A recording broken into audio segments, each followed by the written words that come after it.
ఇక డీటెయిల్స్ చూద్దాం. Supreme court bail మంజూరు చేయడంతో ఎమ్మెల్సీ కవిత తిహార్ జైలు నుంచి విడుదలయ్యారు. ట్రయల్ కోర్టు నుంచి రిలీజ్ ఆర్డర్స్ అనంతరం కవిత జైలు నుంచి బయటకు వచ్చారు.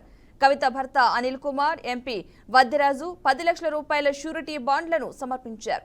అయితే రిలీజ్ ఆర్డర్స్ అందినప్పటికీ తిహార్ జైలు నుంచి కవితను విడుదల చేయడానికి కొన్ని గంటల ప్రాసెస్ కొనసాగింది.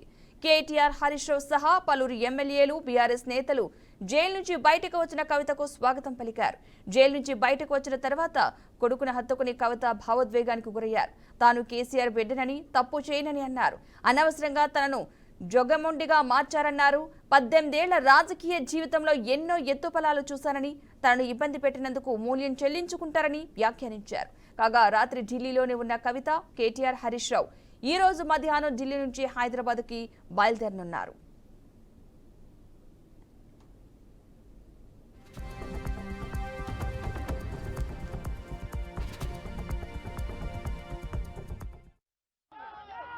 ఎవరి గురించి చెప్పే అవసరం లేదు, ఎవరి గురించి చెప్పే అవసరం లేదు.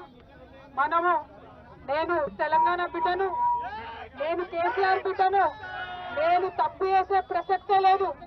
నేను మొండిదాన్ని, మంచిదాన్ని. అనవసరంగా జైలుకు పంపి నన్ను జగమొండిని చేసిండ్రు. ఇంకా ప్రజాక్షేత్రంలో గట్టిగా పనిచేస్తాం, కమిట్మెంట్ తో పనిచేస్తాం, అందరితో కూడా నిలబడి ఉంటామని తెలియజేస్తున్నాం. They were always tough, we are fighters, we will fight it out legally, we will fight it out politically. We were always tough.